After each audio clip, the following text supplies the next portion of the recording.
সুষ্ঠু নির্বাচনের যে আকাঙ্ক্ষা, আমরা অনেক আলোচনা করেছি, বিশেষ করে সংস্কার নিয়ে এবং বিচার নিয়ে। একটা সময় ছিল নির্বাচন নিয়ে আসলে কথা বলার সুযোগ ছিল না। আমরা যারা কয়েকজন কথা বলতাম তাদেরকে নানানভাবে ট্যাগিং করা হতো। তবে যারা ট্যাগিং করত তারা আবার এখন নির্বাচনের কথা বলছে। এর মূল কারণটা হলো সরকারের উপরে এক ধরনের অনাস্থা তাদের তৈরি হয়েছে, এবং সরকারের সমালোচনা আমরা যখন করতাম, গঠনমূলক সমালোচনা, তখনও নানান ধরনের ট্যাগিং করা হয়েছে। তো যাই হোক, আজকে সংস্কার নির্বাচন নিয়ে আলোচনা। এই জায়গায় গণহত্যার বিচারটা থাকলে আরো ভালো হতো, কারণ অনেকের প্রত্যাশা আছে সংস্কার, বিচার এবং নির্বাচন। আমরা শুরু থেকে বলে আসছি যে এই তিনটা বিষয় আমাদেরকে গুরুত্ব দিতে হবে। কিন্তু সরকার সবসময় আমাদেরকে সংস্কারের গল্প শুনিয়েছে, স্বপ্ন দেখিয়েছে, এবং বিচার নিয়ে তারা অনেক কথা বলেছে। কিন্তু আসলে কতটুকু সরকার বিচার করতে পারবে আমি জানি না, কারণ হাতে সময় খুব কম।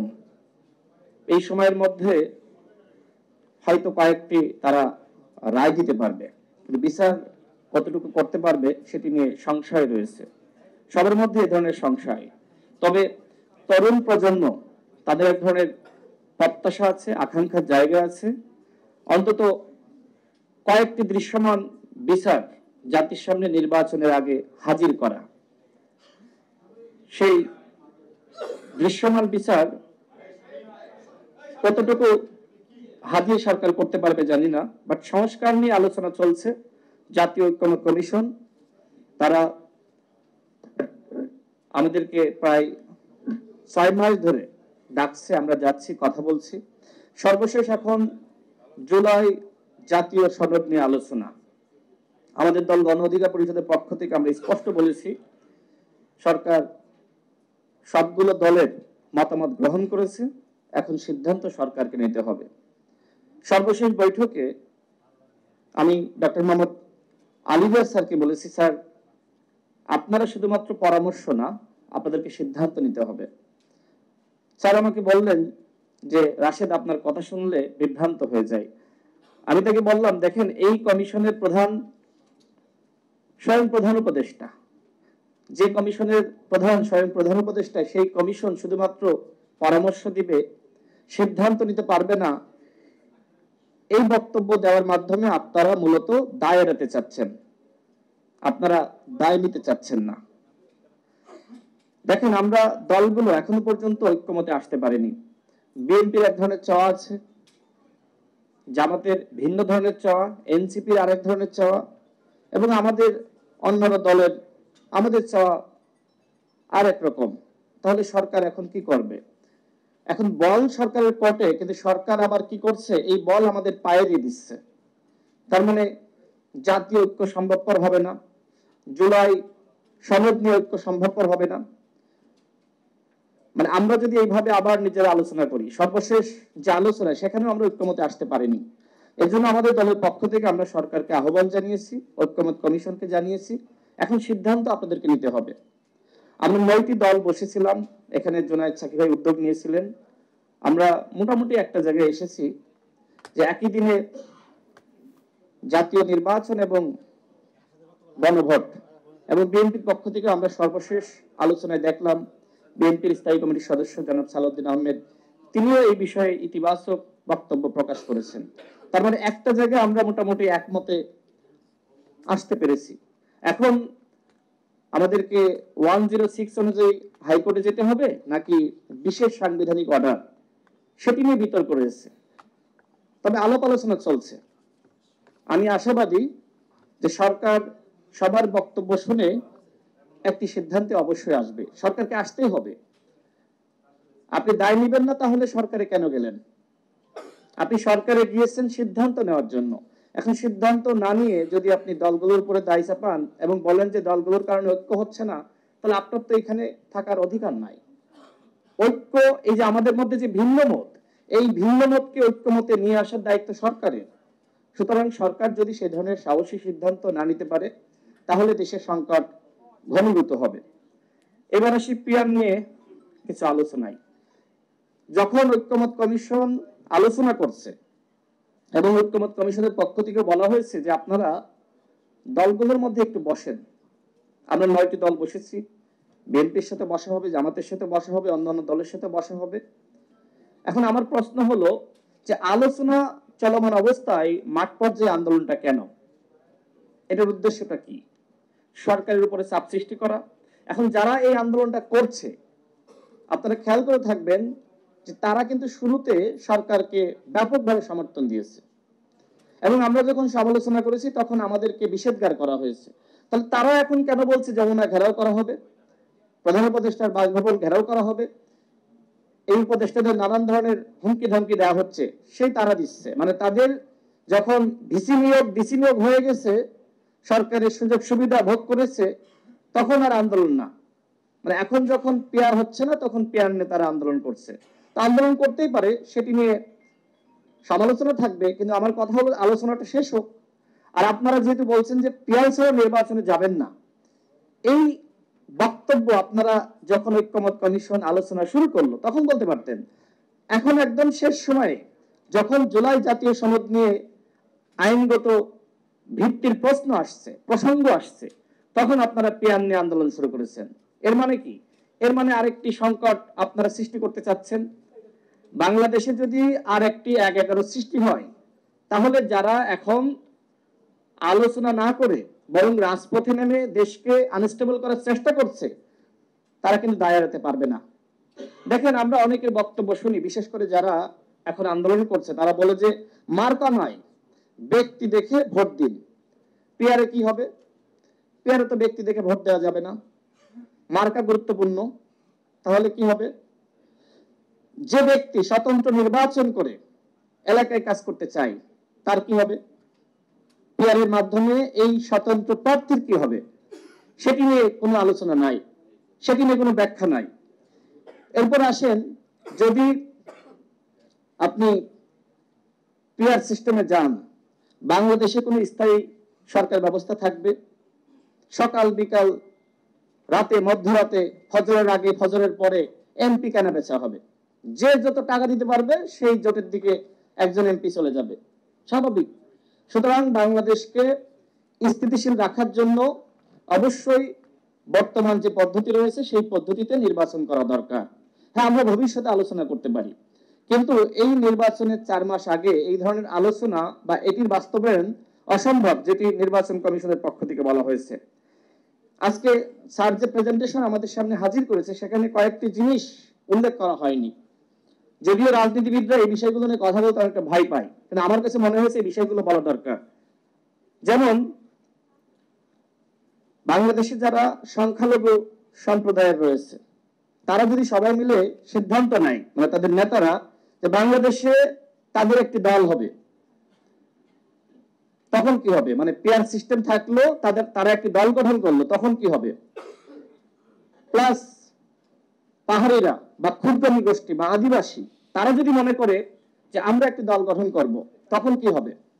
বা এদেশে ইসলামিক দলগুলো রয়েছে তারা যদি দাবি করে আমরাই শুধুমাত্র মুসলিমদের প্রতিনিধিত্ব করি, অর্থাৎ এই পিয়ারের মাধ্যমে বাংলাদেশে আরেকটি জাতিগত বিদ্বেষ, জাতিগত দাঙ্গা এবং ধর্মীয় বিভাজন বা দাঙ্গা লাগার সম্ভাবনা রয়েছে।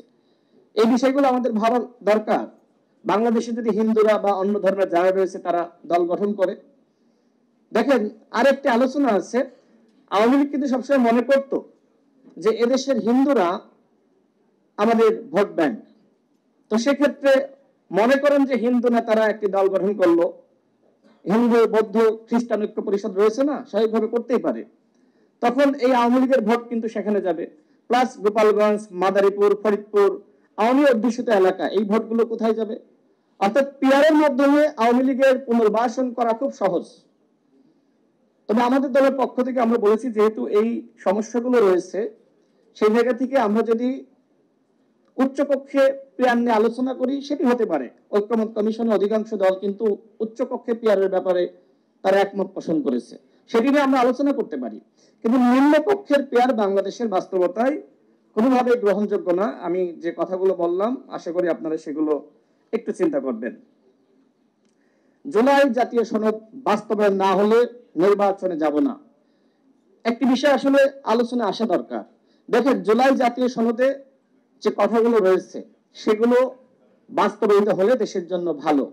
সেখানে অনেকগুলো নোট অফ ডিসেন্ট রয়েছে। এই নোট অফ ডিসেন্টের সমাধান কি? এর মানে যতটুকু আমরা ঐক্যমতে এসেছি বাকিটা আমরা দলগুলো মানুষের কাছে যেতে পারি, মানুষকে বলতে পারি যে আমরা ক্ষমতায় গেলে এগুলো বাস্তবায়ন করব। যে ক্ষমতায় যাবে সে বাস্তবায়ন করবে। আর বিএনপির পক্ষ থেকে তারা যেটি নোট অফ ডিসেন্ট দিয়েছে তারা বাস্তবায়ন করবে না। তবে এইটা খুব ভালো যে বিএনপি অন্তত প্রতারণা করছে না, যতটুকু করতে পারবে ততটুকু বলছে, আর যতটুকু করতে পারবে না ততটুকু তারা বলছে আমরা এটা পারবো না। অর্থাৎ বাংলাদেশে এখন যে নতুন রাজনীতির কথা বলা হচ্ছে এখানে কিন্তু এই প্রতারণার রাজনীতি এটা থাকছে না। এটা অত্যন্ত পজিটিভ পরিবর্তন। তবে জুলাই জাতীয় সনদের সবকিছুকে এই মুহূর্তে বাস্তবায়ন করা সম্ভব। যারা বলছে যে জুলাই জাতীয় সনদ বাস্তবায়িত না হলে আইনগত ভিত্তি না দিলে নির্বাচনে যাব না, দেখেন এই জুলাই জাতীয় সনদে তত্ত্বাবধায়ক সরকার ব্যবস্থার কথা বলা আছে। যদি আপনি এখন এটা বাস্তবায়ন করতে চান সেক্ষেত্রে কি করতে হবে? অন্তর্বর্তীকালীন সরকারকে ভেঙে দিতে হবে, এরপরে নতুন একটি নির্বাচনকালীন সরকার বা তত্ত্বাবধায়ক সরকার ব্যবস্থা প্রতিষ্ঠা করতে হবে। আমাদের ভিতরে এতটা ভিন্নমত, আমরা কেউ কারোর মুখ দেখতে চাই না। এই অবস্থায় যদি তত্ত্বাবধায়ক সরকার গঠন করতে যাই সেক্ষেত্রে কি হবে? আরেকটি সংকট ঘনীভূত হবে। আর এই কারণে আমরা মনে করি সবকিছু আসলে এখনই বাস্তবায়ন করা সম্ভবপর নয়। যতটুকু সম্ভব সেটা বাস্তবায়ন করবে অন্তর্বর্তীকালীন সরকার অধ্যাদেশের মাধ্যমে। আর যতটুকু সম্ভবপর নয় এমন একটি বন্দোবস্ত তৈরি করা যাতে করে আগামীতে যে সরকারি ক্ষমতায় আসুক না কেন তিনি এইটা বাস্তবায়ন করতে বাধ্য থাকেন। সেটি হতে পারে 6 মাস, 1 বছর, 2 বছর। এটি আলোচনার মাধ্যমে আমরা সমাধানে আসতে পারি। আমি শেষ করছি, আর 2 মিনিট কথা বলবো। দেখেন, আমাদের মধ্যে কিন্তু আলোচনা আছে অদৃশ্য সরকার নিয়ে। এবং আমার কথা হলো যে এই অদৃশ্য সরকারকে অন্তর্বর্তীকালীন সরকারের উপদেষ্টারা কেন নিয়ন্ত্রণ করতে পারছে না? এর কারণটা হলো তারা যখন ক্ষমতায় বসে আমাদের পক্ষ থেকে আমরা বলেছিলাম শুধুমাত্র হাসিনার পতন হয়েছে, ফ্যাসিবাদের কিন্তু পতন হয়নি। সুতরাং সচিবালয়ে, পুলিশে, বিভিন্ন দপ্তরে, সেক্টরে, গোয়েন্দা সংস্থায়, বিভিন্ন বাহিনীতে যে সকল ফ্যাসিবাদের দোসররা রয়েছে আপনারা তাদেরকে সরিয়ে দেন। কিন্তু সরকার মনে করলো যে এখন যদি আমি ওই জামাত বিএনপির তকমা দিয়ে যাদেরকে 16 বছর হাসিনা বঞ্চিত করেছে এখন যদি তাদেরকে আমরা প্রমোশন দিই সেক্ষেত্রে এই ব্যক্তিরা তো জামাত বিএনপির এজেন্ডা বাস্তবায়ন করবে, আমাদের এজেন্ডা বাস্তবায়ন করবে না। যে কারণে উপদেষ্টা পরিষদের কতিপয় ব্যক্তি তারা মনে করলেন যে আওয়ামী লীগের যারা রয়েছে, আওয়ামী লীগের সুবিধাভোগী, এদেরকে ভয় দেখিয়ে কাজ করাতে হবে। এবং এটা আমি জেনেই বলছি, আমি জানি, এই জন্যই বলছি যে তারা এই ধরনের চিন্তার জায়গা থেকে ওই আওয়ামী লীগের যারা ছিল তাদেরকে রেখে দিল। সচিবালয়ে যান আওয়ামী লীগ, পুলিশে আওয়ামী লীগ, গোয়েন্দা সংস্থা 16 বছরে যেটি করেছে, 14 সালে নির্বাচন, 18 সালে নির্বাচন, 24 সালে নির্বাচন কারা করেছে? একজন সিইসি তো বলেছে যে গোয়েন্দা সংস্থা করেছে। সেই গোয়েন্দা সংস্থার পরিবর্তন না করে, পুলিশের সংস্কার না করে, এই আমলাদেরকে সংস্কার না করে আপনি কি নির্বাচন করতে চান? আমি জানি না বিএনপি এই বিষয়ে আমার সাথে একমত হবে কিনা। বর্তমান যে প্রশাসনিক কাঠামো রয়েছে এই প্রশাসনিক কাঠামোর মাধ্যমে কোনোভাবেই সুষ্ঠু নির্বাচন সম্ভবপর নয়।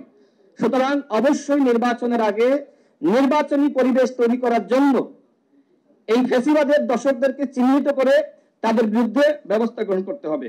সর্বশেষ বলবো,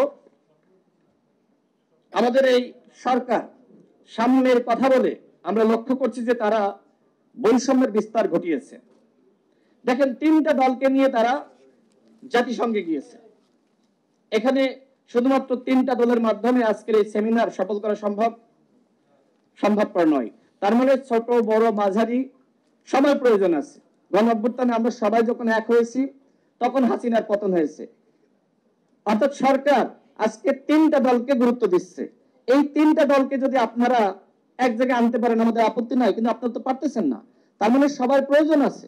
দেখেন, আমরা যে 9টি দল উদ্যোগ নিয়েছি এই তিনটা দলের মধ্যে দেখেন আমরা 9টা দল উদ্যোগ নিয়েছি। আমরা চাই সমঝোতা, অর্থাৎ সবার দরকার আছে, কিন্তু সরকার যে ব্যয়বহুল সফর 104 জনকে নিয়ে গেল, তাহলে হাসিনার মধ্যে পরিবর্তন কোথায় আসলো?